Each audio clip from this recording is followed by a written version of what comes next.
주님께서 여러분과 함께 루카가 전한 거룩한 복음입니다.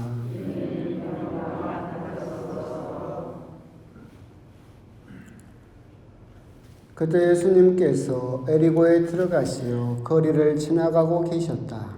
마침 거기에 자케오라는 사람이 있었는데 그는 세관장이고 또 부자였다. 그는 예수님께서 어떠한 분이신지 보려고 애썼지만 군중에 가려 볼 수가 없었다. 키가 작았기 때문이다. 그래서 앞질러 달려가 돌 무화과 나무로 올라갔다. 그곳을 지나시는 예수님을 보려는 것이었다. 예수님께서 거기에 이르러 위를 쳐다보시며 그에게 이르셨다. 자케오야, 얼른 내려오너라. 오늘은 내가 너의 집에 머물러야 하겠다. 자케오는 얼른 내려와 예수님을 기쁘게 맞아들였다. 그것을 보고 사람들은 모두 저희가 죄인의 집에 들어가 묵는군 하고 투덜거렸다. 그러나 자케오는 일어서서 주님께 말하였다. 보십시오 주님, 제 재산의 반을 가난한 이들에게 주겠습니다. 그리고 제가 다른 사람의 것을 횡령하였다면 네 갑절로 갚겠습니다. 그러자 예수님께서 그에게 이르셨다. 오늘 이 집에 구원이 내렸다. 이 사람도 아브라함의 자손이기 때문이다. 사람의 아들은 이런 이들을 찾아 구원하러 왔다. 주님의 말씀입니다.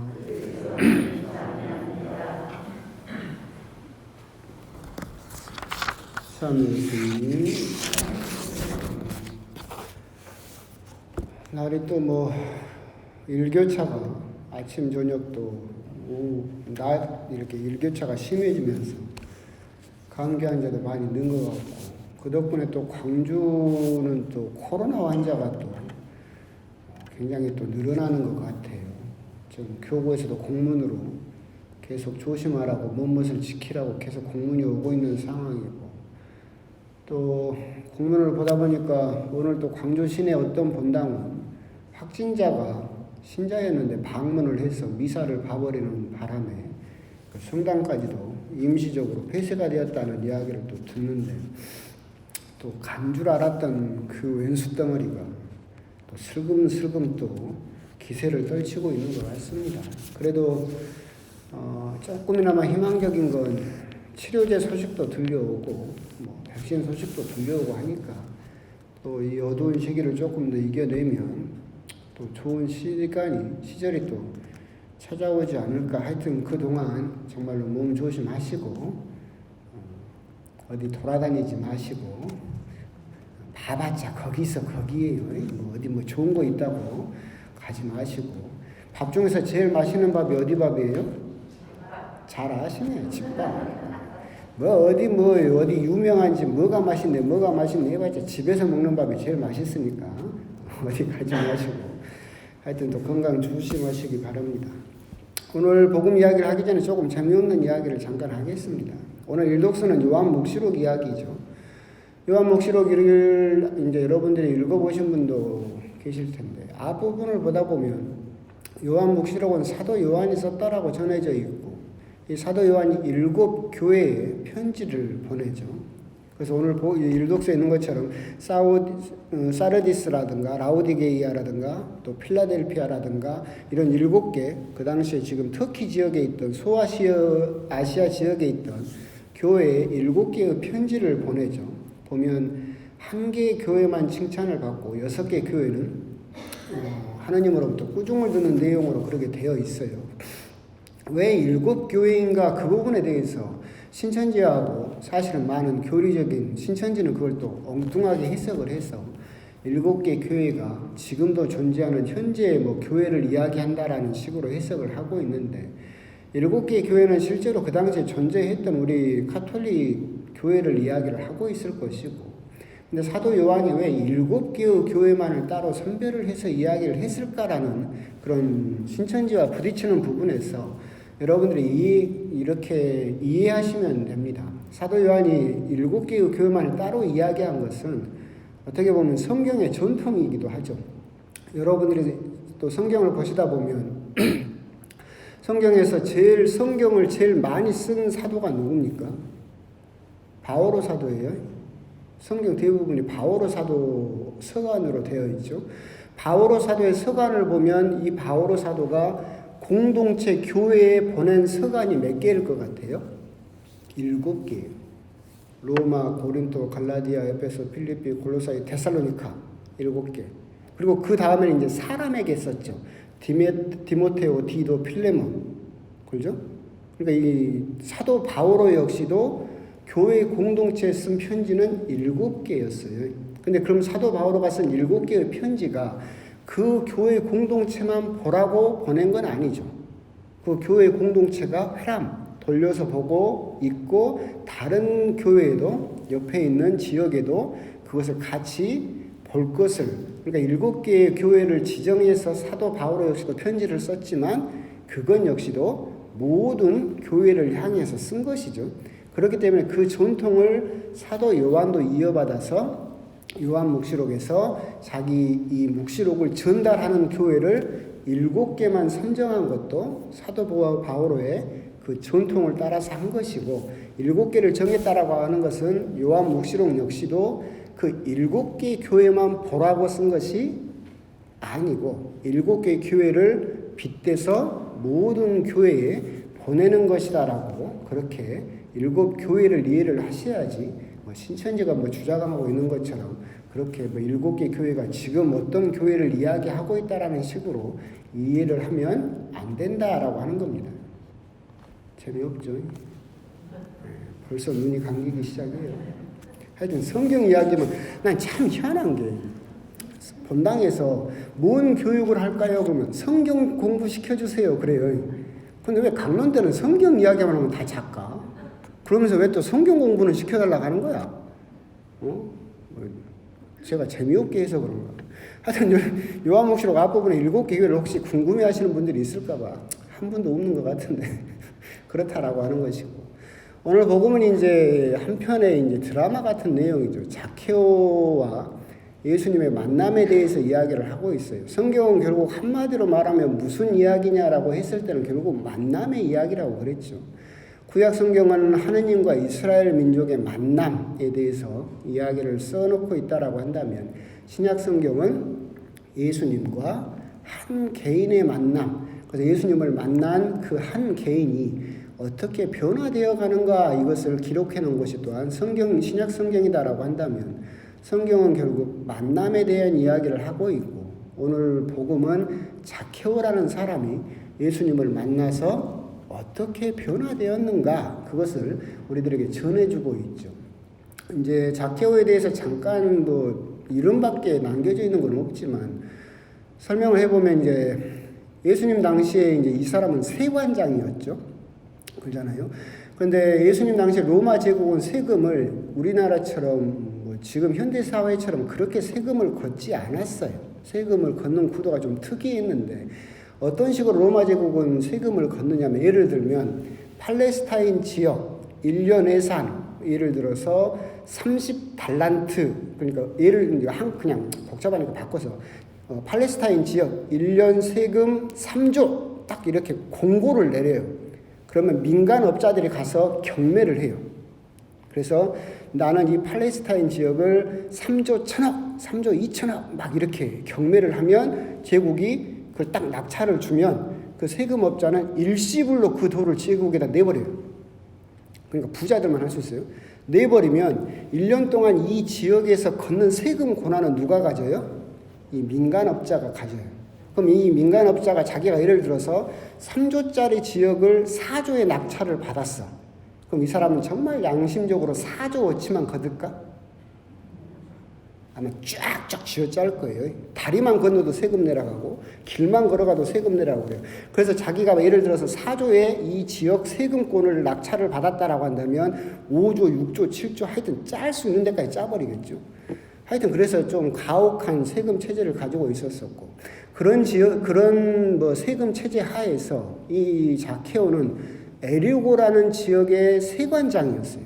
에리고는 구약 성경에서도 제일 처음에 이제 여호수아가 가나안 땅으로 들어갈 때 나팔을 불어서 성벽을 무너뜨려서 점령한 굉장한 교통의 요충지였고 예수님 당시에도 굉장히 번성한 도시였어요. 그러니까 굉장히 상공업이 발달한 도시였고 그리고 굉장히 또 팔레스타인 지역에서는 볼 수 없는 향나무라든가 나무라든가 이런 것들도 굉장히 잘 자라는 비옥한 땅이었어요. 그래서 부가 어마어마하게 쌓이는 지역이었죠. 그렇게 좋은 땅에 세관장을 하고 있었으니까 이 사람이 딱 한마디로 복음 이야기를 하고 있죠. 부자였다. 세관장이었고 또한 부자였다. 공무원이 예를 들어서 세무서 소장이 부자일 수 있을까? 요즘?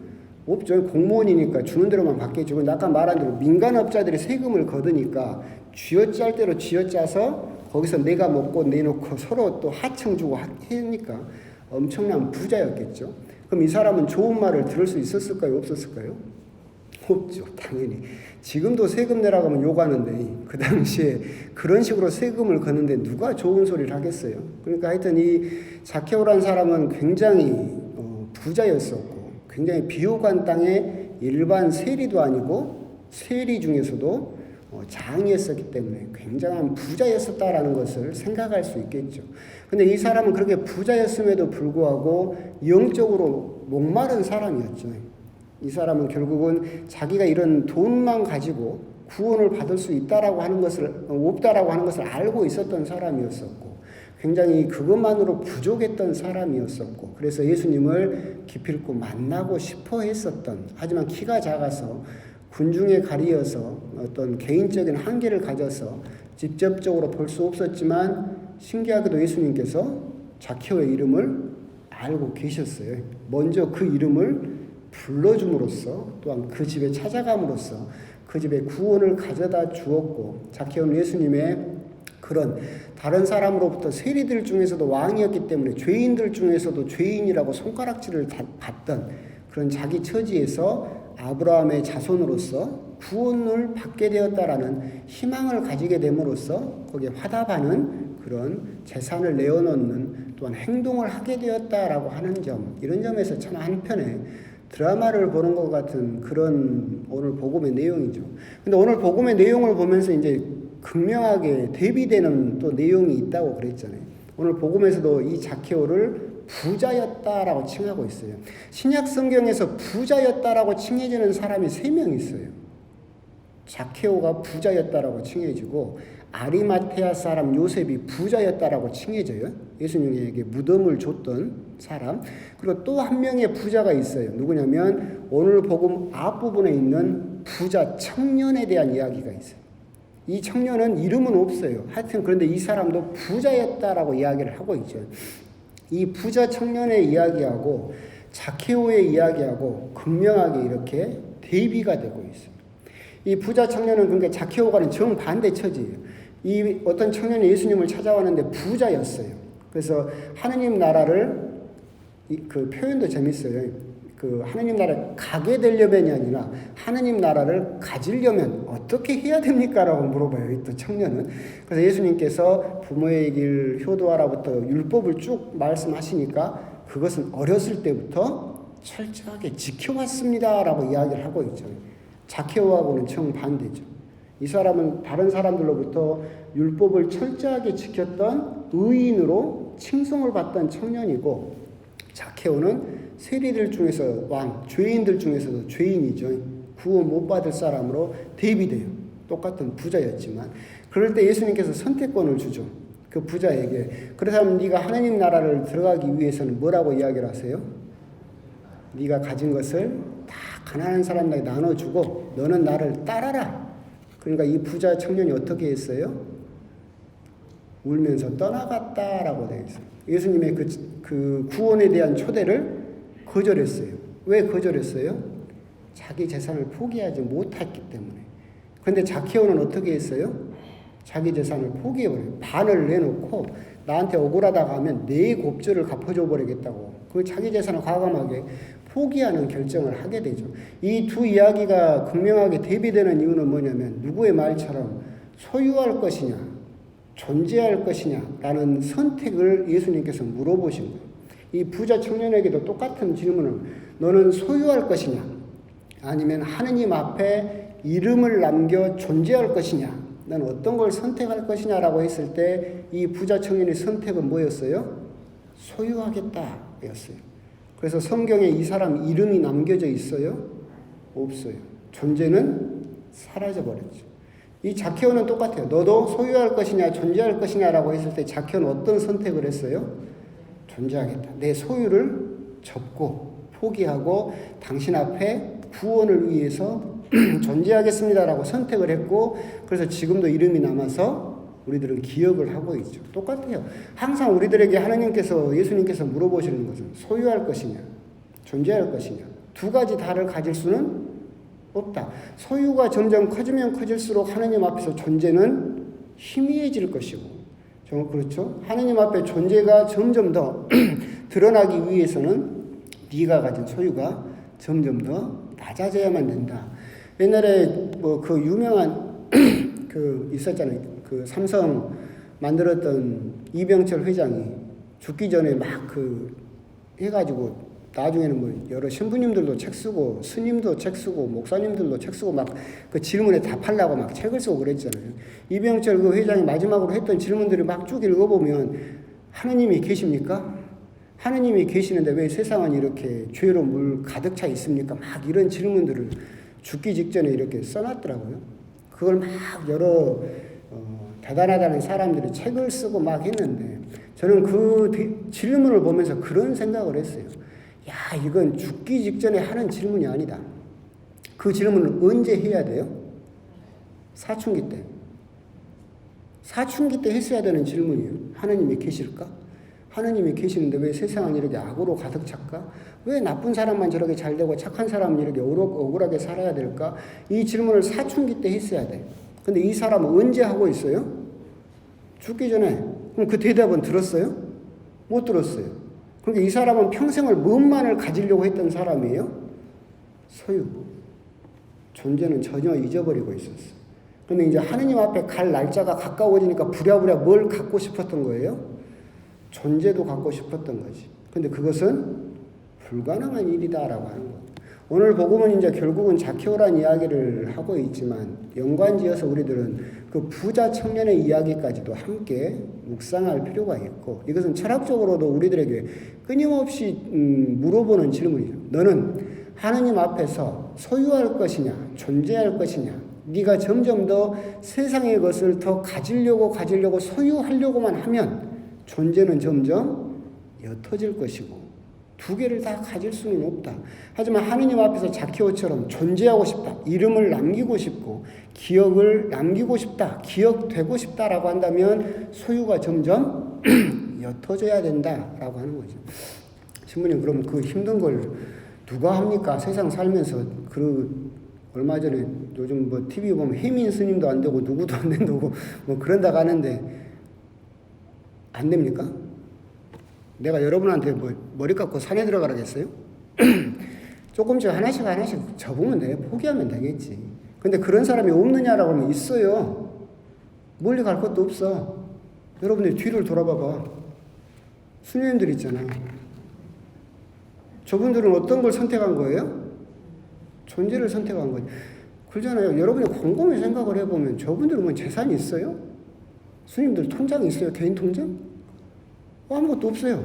가라고 하면 가고, 저 연세에도 더 늙은 할머니들 빨래하라고 하고, 어떻게 보면 소유가 하나도 없지. 근데 그렇게 그 삶을 선택한 이유가 뭐예요? 하나님 앞에 또렷이 존재하고 싶다라는 그것 때문이죠. 그걸 화답을 해서 하느님은 너를 기억하겠다라고 해서 그 존재를 기억을 해주겠죠. 결국 그것이 어렵다라고는 하지만 우리들이 그 수녀님들처럼 모든 걸 포기하라는 이야기는 아니야. 생각을 어디다 중점을 두고 사느냐 이 문제예요. 소유에다 중점을 두고 사느냐, 존재에다 중점을 두고 사느냐, 이거 차이를 좀 가지라는 거지. 두 개 다 가질 수는 없으니까. 그러니까 이런 말하면 또 계속 그러지만 내가 여러분들한테 다 포기하라는 이야기는 안 했어요. 내가 여러분한테 통장 갖고라는 이야기도 안 했어. 집 팔아가지고 집문서 가져오라고도 안 해. 근데 그거 말고 이걸 너무 과도하게 집착하지 마라.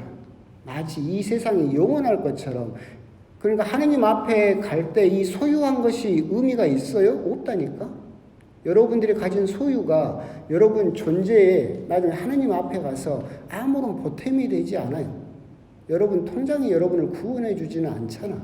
그러잖아요. 그러니까 이 두 가지 중에서 내가 여러분들에게 너무 과도한 걸 요구하지는 않아요. 저도 가진 건 많아요.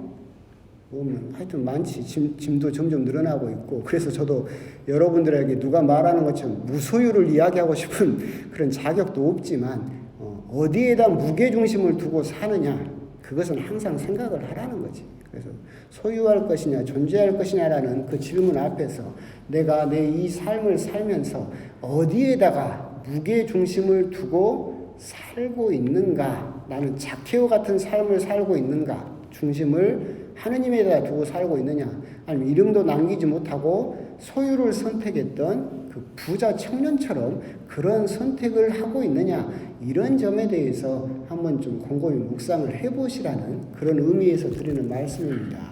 아멘.